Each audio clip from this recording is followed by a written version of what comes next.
Bonjour Fabien Roussel. Bonjour Adrien Gindre. Merci d'avoir accepté notre invitation. On va d'abord parler d'Emmanuel Macron, le président de la République hier a tenu une conférence de presse dans laquelle il a appelé à la sobriété, on l'évoquera, mais surtout dans laquelle il a réclamé une contribution au niveau européen aux opérateurs énergétiques qui font des bénéfices indus. Vous applaudissez ? Alors d'abord, nous on parle d'une taxe sur les super profits, mais s'il préfère que l'on parle de contribution, pourquoi pas? D'ailleurs, c'est peut-être plus juste. Oui, j'appelle à ce qu'il y ait une contribution de solidarité pour l'emploi et pour le climat. Nous allons en parler à la fête de l'humanité. Je développerai cette idée-là. En tout cas, la proposition que fait le président de la République de soumettre cette possibilité à une décision de la Commission européenne, excusez-moi, mais c'est un petit peu se moquer de nous, parce que quand ça verra le jour, il aura des cheveux gris, notre président de la République. On en aura vu plusieurs d'ici là. C'est comme la taxe mondiale pour lutter contre l'évasion fiscale. S'il faut attendre que tout le monde soit d'accord et que la Commission européenne le décide, ça ne se fera pas. Alors, il y a déjà des pays... On est d'accord avec l'Allemagne, et il a même précisé, il a anticipé votre réaction, il dit « Si une telle approche n'aboutissait pas au niveau européen, alors nous serions obligés de regarder au niveau national. » Il le fera, dit-il. Ouais, si, et quand, et machin... Non. Vous y croyez pas? Il faut mettre ça à l'œuvre tout de suite, dès le projet de loi de finances qui sera étudié d'ici un mois à l'Assemblée nationale et au Sénat.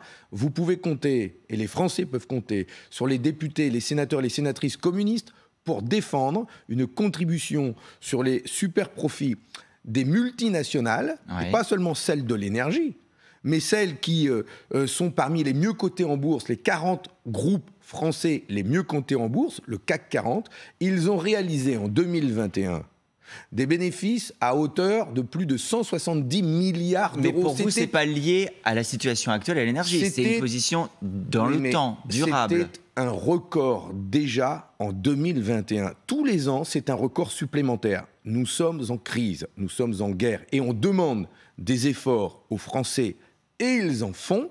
Eh bien, nous demandons à ce que les multinationales apportent une contribution de solidarité et que la loi fixe un taux sur l'impôt sur les bénéfices que nous posons à 60%. Alors, vous dites, il y a des efforts, il y a aussi des aides. Emmanuel Macron a aussi dit hier que le bouclier tarifaire qu'il met en place face à la hausse des prix de l'énergie allait être prolongé en 2023, qu'il allait être peut-être encore davantage ciblé sur les plus modestes, les classes moyennes, ceux qui travaillent.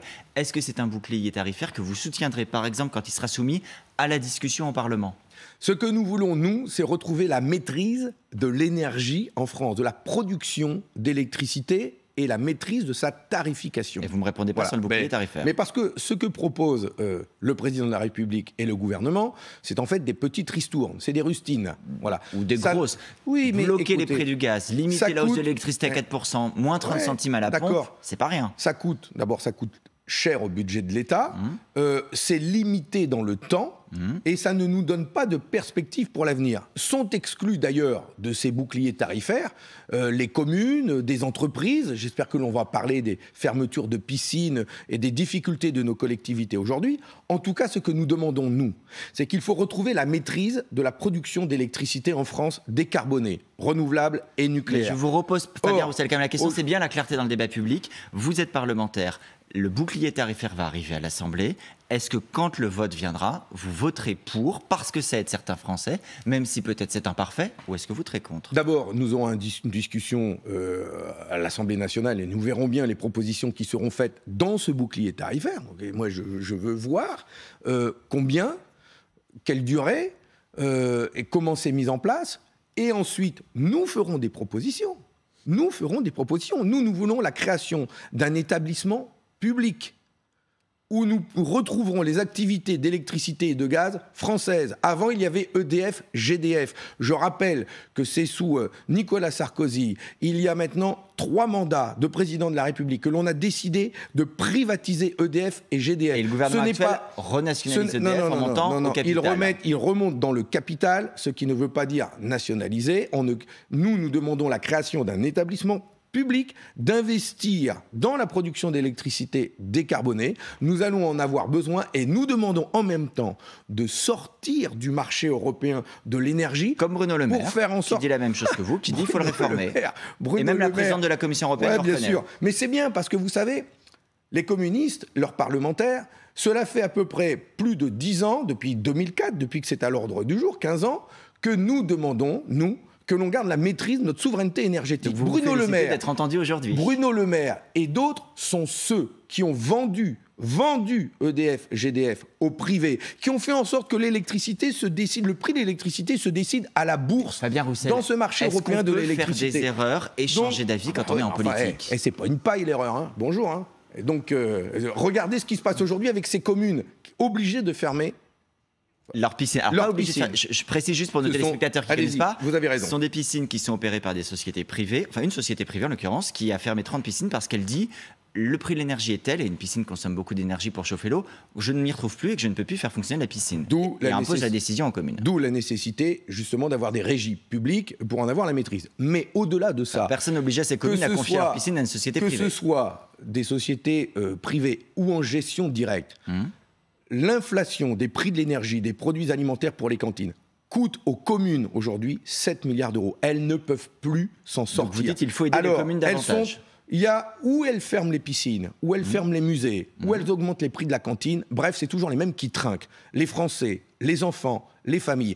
C'est inadmissible. Nous devons demander, je demande à l'État, à ce que les communes aient accès aux tarifs réglementés de l'électricité et du gaz. C'est-à-dire qu'il y ait un tarif stable, dans la durée, fixe, et qui correspondent aux tarifs de l'électricité tels que nous le produisons en France. Tout ça, Fabien Roussel, vous avez beaucoup de propositions et vous les formulez. Est-ce que vous irez, par exemple, le dire à Gabriel Attal, le ministre des Comptes publics à Bercy, qui propose aux parlementaires de la majorité comme de l'opposition de venir discuter du budget à sa table? Est-ce que vous irez? Eh bien, écoutez, nous en parlerons. Nous avons une réunion de groupe avec nos parlementaires. Nous allons en parler lors de cette rentrée. Nous déciderons ensemble, comme nous le faisons à chaque fois. Mais nous pouvons... allez lui en parler, mais nous avons aussi un Parlement où justement on met sur la table nos propositions. Moi je suis pour que l'on avance et que l'on trouve des solutions, je ne suis pas pour le blocage. Et vous irez par exemple au Conseil national de la refondation jeudi avec Emmanuel Macron? Alors là c'est autre chose. Pourquoi Parce ça? que c'est aussi pour discuter. Le président de la République d'abord utilise le CNR, ce sigle, qui a une grande histoire dans notre pays. C'est le Conseil national de la résistance qui a mis en place le programme des Jours heureux. Auquel avaient participé les communistes. Et les gaullistes. Et ensemble, nous avions reconstruit la France. Il ose reprendre ce sigle pour créer le Conseil national de la refondation, où aujourd'hui, les syndicats, une grande partie des partis politiques refusent d'y aller, parce que c'est de l'hypocrisie. Parce que ce Conseil national de la refondation est une coquille vide. Discuter, c'est de l'hypocrisie. Non, mais enfin, il a fait la même chose, le président de la République, avec les Gilets jaunes. Il a organisé un grand débat, on n'a rien eu derrière. Il a fait la même chose avec la Convention citoyenne pour le climat, qui a fait des propositions, notamment de taxer de 4% les dividendes pour financer le climat. On n'y a pas eu droit non plus. Et aujourd'hui, comme il voit qu'à l'Assemblée nationale, il doit passer en force ces textes de loi ou faire des alliances avec le Front national pour ne pas augmenter le SMIC, par exemple, eh bien, il va inventer un machin de concertation. Ça ne marche pas comme ça. Il y a un Parlement, il y a un Conseil économique, social et environnemental, un CESE. Il y a donc 3 institutions démocratiques où nous devons discuter. Et c'est là où les décisions doivent être prises. Le budget, vous voterez contre ? Vous êtes dans l'opposition, donc vous voterez contre. Si le gouvernement ne change pas de braquet, si on n'investit pas massivement aujourd'hui dans la rénovation des bâtiments, dans les transports publics gratuits pour une alternative à la voiture, si on n'a pas ces investissements pour le climat, nous ne voterons pas. S'il n'y a pas non plus de hausse des pensions et des retraites, s'il n'y a pas de hausse des salaires, nous continuerons de porter ce débat. Nous ne voterons pas ce budget. Nous voulons, que les Français vivent de leur travail ou vivent de leur retraite quand ils ont travaillé toute leur vie. Donc le gouvernement sera contraint au 49.3 pour faire passer le texte sans vote. Mais s'il fait le choix du 49.3, c'est lui qui fait le choix de faire passer au forceps des décisions qui font mal aux Français quand même. C'est quand même incroyable. Après que des élections viennent d'avoir lieu où les Français ont décidé de la composition de l'Assemblée nationale telle qu'elle est aujourd'hui, qu'ils refusent de prendre en compte ce que porte une partie des députés, notamment de gauche. Nous sommes quand même plus de 150 députés Et il ne veut rien entendre de nos propositions. Nous portons quand même on verra si vous allez donc à Bercy pour en discuter. Du monde du travail et de la création, il ne veut rien entendre de nos propositions. Hier, Emmanuel Macron a aussi, je le disais, appelé à une sobriété volontaire, c'est son terme, pour éviter, dit-il, la sobriété forcée, voire les rationnements, les coupures d'électricité. Est-ce que c'est une bonne stratégie? Est-ce que vous appelez aussi nos concitoyens à la sobriété? Est-ce que vous avez changé certaines de vos habitudes de consommation d'énergie? Mais personnellement, moi, comme beaucoup d'autres d'ailleurs, on en parle entre nous, on fait tous des efforts. On fait tous attention, on n'a pas commencé aujourd'hui, on est tous soucieux de payer moins cher sa facture d'électricité. On fait tous attention. Mais quand il dit, enfin, il vit sur une autre planète, hein, pourtant on n'en a qu'une de planète, hein, quand il dit qu'il faut baisser la clim, où est-ce qu'il a vu la clim dans les appartements HLM de nos cités? Où est-ce qu'il a vu la clim dans les maisons de nos retraités? Ça peut concerner certains immeubles de bureaux, par exemple. D'accord, oui, mais là où il y en a, que l'on fasse ces efforts-là. Et bien souvent, ils sont faits. Mais il pense à tous ceux qui vivent, ces millions de foyers qui vivent en précarité énergétique. Eux, ils ne les auront pas, les 19 degrés cet hiver. De chauffage, pour le coup. Ils auront moins. Ils n'ont pas les moyens de se chauffer. Donc, mais ça ne doit pas exonérer ceux qui ont ces 19 degrés de faire des efforts. Mais bien sûr, mais que chacun fasse un effort. Individuellement, c'est important.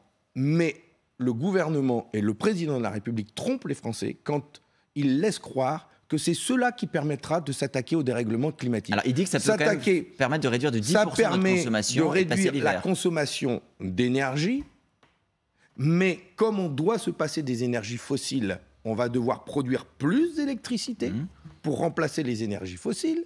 Donc, de toute façon, il va falloir produire plus d'électricité. C'est incontournable. Et de l'autre côté, il faut penser à tous ces foyers qui vivent dans des passoires thermiques, ces appartements qui ne sont pas rénovés et qui vont subir un hiver rigoureux, j'espère le moins possible. Enfin, il fait plus froid dans le nord que dans le sud. C'est pour ça aussi que le gouvernement dit qu'il veut accélérer sur la rénovation. De Saint-Amand-les-Eaux, de ma circonscription, chez nous, quand c'est l'hiver, on a intérêt à avoir du chauffage parce que ça fait mal. Donc la rénovation que vous décrivez, mais la rénovation énergétique des bâtiments, ça coûte un bras. Si on n'y met pas les moyens, si on forme pas c'est pour ça qu'il y a MaPrimeRénov' qui a été lancé le quinquennat précédent et qui va être amplifié. On n'y arrivera pas.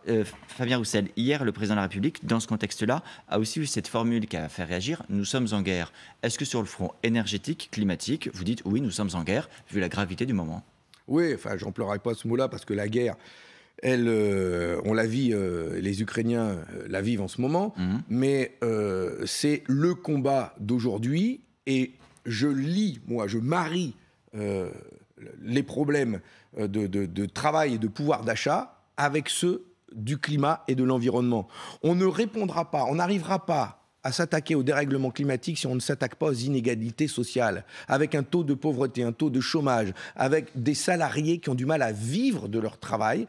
Eh bien, si on ne répond pas à ces questions-là, on ne répondra pas au dérèglement climatique. D'ailleurs, pour répondre au dérèglement climatique, on a besoin de millions, je parle en millions, de salariés que l'on a besoin de former à tous ces métiers liés à la transition écologique. On a besoin autant de plaquistes, d'électriciens, de couvreurs, d'ouvriers qualifiés que d'ingénieurs, de chercheurs. On en a besoin. Et donc, on a une grande ambition à porter pour le pays. Pour la formation. Il y a aussi dans ces histoires les petites et les grandes histoires et les petites et les grandes polémiques. Il y a le directeur de TGV Intercités qui a interpellé le club PSG pour avoir utilisé un avion privé pour son déplacement à Nantes ce week-end, alors que la SNCF dit proposer une offre qui peut être adaptée en moins de 2 heures en train. Hier, Paul Larotureau pour LCI a interrogé l'entraîneur Christophe Galtier et l'attaquant Kylian Mbappé. On écoute leur réaction et on en parle.